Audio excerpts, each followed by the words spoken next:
और मित्रों, आशा करता हूँ कि आप सभी लोग खुश होंगे, प्रसन्न होंगे। जैसा कि आप लोगों को याद है कि हम हिंदी कक्षा 6वीं की वसंत पढ़ते हुए आ रहे हैं। इसमें ये अगला 5वां वीडियो है।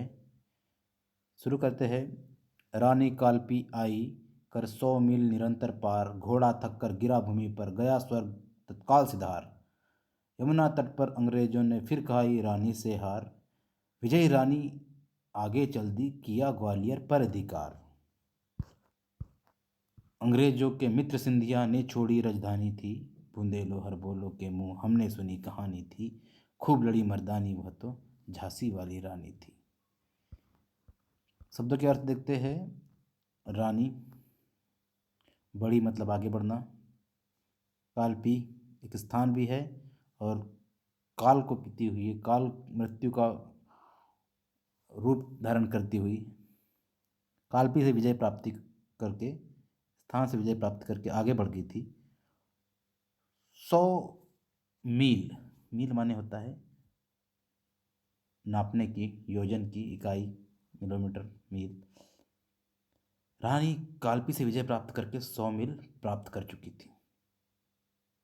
घोड़ा थक कर गिरा भूमि पर, गया तत्काल स्वर्ग सिधार। उसका घोड़ा थक चुका था और थक कर भूमि पर गिर गया था।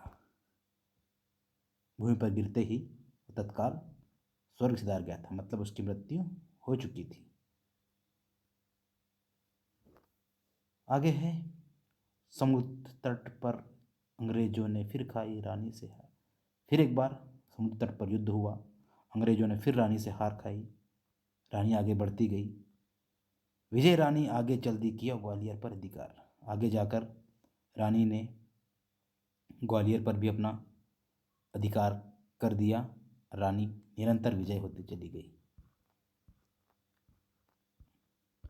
अंग्रेजों के जो मित्र थे, जिनका नाम बताया है यहाँ सिंधिया, उन्होंने अपनी राजधानी छोड़ दी थी।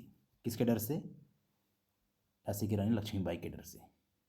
ये कहानी हम बुंदेलो हरबोलो के मुँह से सुनते हैं। ये बताते हैं हमें कि झांसी की रानी लक्ष्मीबाई मर्दों की तरह युद्ध लड़ी थी। अगला अवतरण पढ़ते हैं बच्चों। विजय मिली पर अंग्रेजों की फिर सेना घिर आई थी, अब के जनरल स्मिथ सन्मुख था, उसने मुंह की खाई थी, कान्हा और मंदरा सखिया रानी के संग आई थी, युद्ध क्षेत्र में उन दोनों ने भारी मार मचाई थी। पर पीछे ह्यूरोज आ गया, हाय घिरी अब रानी थी, बुंदेलो हर बोलो के मुंह हमने सुनी कहानी थी, खूब लड़ी मर्दानी वह तो झांसी वाली रानी थी। शब्दों के अर्थ देखेंगे, व्याख्या देखेंगे इसकी। विजय मिली, किसको विजय मिली?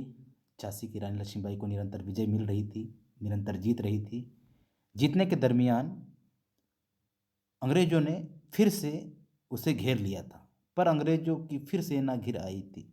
अंग्रेजों अपनी सेनाओं के साथ आ चुके थे और उन्होंने झांसी की रानी लक्ष्मीबाई को घेर लिया था। अंग्रेजों की सेना फिर लक्ष्मीबाई को घेर लिए थे। अब की बार जनरल एक उपाधि है, जनरल स्मिथ सन्मुख था। सन्मुख था माने सामने था। किसके सामने था? झांसी की रानी लक्ष्मीबाई के सामने था। उसने मुंह की खाई थी। मुंह की खाना मुहावरा है। मुंह की खाना मतलब हार मानना होता है बच्चों। अब के जनरल स्मिथ भी झांसी की रानी लक्ष्मीबाई के सामने था, लेकिन उसने भी मुंह की खाई थी, वह भी हार मान चुका था। इस बार कान्हा और मद्रा दो सखियाँ थी, झांसी की रानी लक्ष्मीबाई के साथ में युद्ध लड़ने के लिए आई थी। आप ये नाम याद रखिए बच्चों, कान्हा और मद्रा, ये दो सखियाँ थी जिन्होंने झांसी की रानी लक्ष्मीबाई के संग में युद्ध लड़ने के लिए साथ दिया था। इन दोनों ने, कान्हा ने और मद्रा ने, युद्ध के क्षेत्र में भारी भरकम लड़ाई की थी, भारी भरकम मार मचाई थी। देखते हैं आगे। पर पीछे ह्यूरोज आ गया, हाय घिरी अब रानी थी। वहीं पीछे से ह्यूरोज आ चुका था। ह्यूरोज जो अंग्रेजी सेना का सेनापति था, वो पीछे से आ गया और पीछे से आकर उसने रानी को घेर लिया था। ये कहानी हम बुंदेल और हर्बोलो के मुंह से सुनते हैं। ये जनजाति है, बुंदेलखंड क्षेत्र में निवासित है। ये कहते हैं कि झांसी की रानी लक्ष्मीबाई मर्दों की तरह युद्ध लड़ी थी। हीरो जाने के बाद में बताया है कि तो भी रानी मार काट कर चलती बनी सैन्य के पार, किंतु सामने नाला आया था यह संकट विषम अपार। घोड़ा अड़ा नया घोड़ा था, इतने में आए स्वर्ग आए आ गए सवार।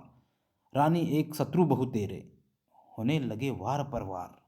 घायल होकर गिरी सिंहनी, उसे वीर गति पानी थी। बुंदेलो हर बोलो के मुंह हमने सुनी कहानी थी, खूब लड़ी मर्दानी वह तो झांसी वाली रानी थी। तो भी रानी जब पीछे हीरो आ गया था तब भी हट नहीं रहती, बस वो मार काट कर चलती आ जा रही थी, चलती जा रही थी। रुकने का उसको काम बिल्कुल नहीं था। आगे है कि भाई तो भी रानी मार काट कर चलती बनी सैन्य के पार। आपने देखा कि रानी मारते मारते काट काट कर कालपी से पार करते हुए, काट मार कर चलते हुए आ ही रही है। अब मार काट कर चलते आ रही है, सेना को पार कर रही है, सैन्य मतलब सेना को पार करते जा रही है। किंतु एक सामने बड़ा नाला आ जाता है। किंतु सामने नाला आया था यह संकट विषम अपार। सामने एक बड़ा सा नाला आ गया, यह संकट था जो पार करने योग्य नहीं था। विषम मतलब कि जिसके पार न किया जाए, ऐसा संकट आ गया था, नाला आ गया था।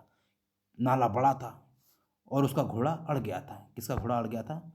रानी लक्ष्मीबाई का घोड़ा अड़ा, नया घोड़ा था, घोड़ा अड़ गया था। क्यों? क्योंकि यह घोड़ा नया था। इतने में आ गए सवार, और इतने में पीछे से जो अंग्रेजी के सेना नायक थे और शत्रु थे और सैनिक थे, वो सारे लोग आ गए और लक्ष्मीबाई को घेर लिया। रानी एक थी और शत्रु बहुत थे। लिखा है रानी एक शत्रु बहुत तेरे। रानी एक थी और शत्रु बहुत सारे थे। होने लगे वार पर वार। बहुत सारे लोग झांसी की रानी अकेली देखकर उनके ऊपर वार पर वार करते जा रहे थे। घायल होकर गिरी सिंहनी, उसे वीर गति पानी थी। सिंहनी कहा है लक्ष्मीबाई को। सिंहनी इसलिए कहा है क्योंकि वो एक थी और बहुत अच्छे से युद्ध लड़ रही थी, सिंह की तरह युद्ध लड़ रही थी। वो घायल होकर गिर चुकी थी। क्यों गिर चुकी थी? क्योंकि उसे वीर गति पानी थी। यह कहानी हम सुनते हैं बुंदेलो हरबोलो के मुंह से। वे बताते हैं कि झांसी की रानी लक्ष्मीबाई युद्ध के मैदान में मर्दों की तरह मर्दों के बीच युद्ध लड़ी थी। अगला है रानी गई सिधार चिंता। रानी गई सिधार, चिता अब उसकी दिव्य सवारी थी। मेरा तेज से तेज, वह तेज की वह सच्ची अधिकारी थी। अभी उम्र कुल 23 की थी, मनुज नहीं अवतारी थी। हमको जीवित करने आई, बन स्वतंत्रता की नारी थी। दिखा गई पथ सिखा गई हमको, जो सीख सिखानी थी। बुंदेलो हर बोलो के मुँह हमने सुनी कहानी थी। खूब लड़ी मर्दानी वह तो झांसी वाली रानी थी। भाई रानी तो स्वर्ग सिधार गई थी, अब उसकी मृत्यु हो गई है, उसकी इस दुनिया में उसका शरीर नहीं बचा है, तो उसे कह दिया है कि सिधार गई है, मृत्यु को प्राप्त हो गई। अब उसकी चिता ही सवारी थी, दिव्य दिव्य सवारी उसकी क्या थी बच्चों? चिता, जिसे तेज दिया जाता है, जिसे अग्नि दी जाती है। झांसी की रानी को भी तेज कहा है और आग को भी तेज कहा है, इसलिए लिखा है मिला तेज से तेज, वह तेज की सच्ची अधिकारी थी। एक ही शब्द का 3 अर्थ बताया है। एक तेज का अर्थ होता है अग्नि, एक तेज का अर्थ है झांसी की रानी लक्ष्मीबाई, और एक तेज का अर्थ है इस दुनिया में यशस्विता को प्राप्त होना, तेज को प्राप्त होना। तो वो तेज की ही सच्ची अधिकारी थी। अभी उसकी सिर्फ मात्र उम्र 23 बरस की थी। मनुज मतलब मानव, अवतारी मतलब अवतार लेने वाला। वह मनुष्य नहीं, अवतार रूपी आई थी, किसी भगवान का अवतार लेकर इस धरा पर उत्पन्न हुई थी। उसकी उम्र मात्र 23 वर्ष की थी। वह मनुष्य नहीं, अवतार के रूप में आई थी हमारी धरती पर। जीवित करने आई, बन स्वतंत्रता की नारी थी। मनुष्य नहीं, अवतारी थी। इसके बाद कहते हैं अभी उम्र कुल 23 की थी, मनुज नहीं अवतारी थी। उसकी उम्र मात्र 23 वर्ष की थी। वह मनुष्य नहीं अवतार धारण किए हुए आई थी। हमको जीवित करने वह आई थी। हम सोए हुए थे, मरे हुए थे, हमको सुनाने के लिए, हमको जगाने के लिए, हमको स्वतंत्रता की लड़ाई के बारे में बताने के लिए वह आई थी। वह स्वतंत्रता की नारी थी, हमको स्वतंत्रता दिलाने आई थी। दिखा गई पथ, सिखा गई हमको जो सीख सिखानी थी। हमको वो रास्ता दिखा गई, हमको वो सीख सिखा गई जो हमें सिखानी थी, जो हमें बतलानी थी। ये कहानी हम बुंदेलो हरबोलो के मुँह से सुनते हैं। वे बतलाते हैं कि झांसी की रानी लक्ष्मीबाई बड़े उत्साह से, बड़े बेकाबू से, बड़े होला उल्लास से युद्ध के मैदान में मर्दों के बीच लड़ी थी। आगे कहती है सुमित्रा कुमारी चौहान जी, जाओ रानी याद रखेंगे हम कृतज्ञ भारतवासी। कृतज्ञ माने जिसका उपकार हम पर है। बलिदान मतलब होता है जो वतन के प्रति हमारा संपूर्ण न्यौछावर करा दें। अविनाशी मतलब होता है जिसका कभी विनाश न हो। होवे चुप, चुप मतलब शांत। इतिहास मतलब जो बीत गया है। मदमाती मतलब होता है मस्त। विजय मतलब होता है जीत। स्मारक होता है जिसे याद किया जाता है, जो स्मरणीय होता है। अमिट शब्द का अर्थ होता है जिसे मिटाया न जा सके। बाकी सब आप लोगों को याद है। जाओ रानी याद रखेंगे हम कृतज्ञ भारतवासी। हम सभी भारतवासी की तरफ से सुभद्रा कुमारी चौहान कवित्री कहती है, हे रानी आप जाइए, आप स्वर्ग सिधार गई है, आप पंच तत्व में विलीन हो गई है, आप जाइए।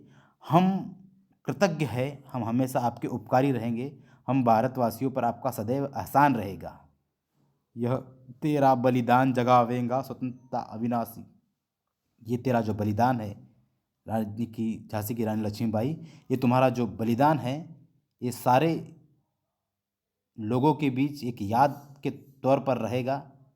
और ये तुम्हारा जो बलिदान है स्वतंत्रता में दिलाने में हमेशा अमिट रहेगा। इसका कभी विनाश नहीं हो सकता। तुम्हारा बलिदान खाली नहीं जाएगा, हम हमेशा तुमको याद रखेंगे।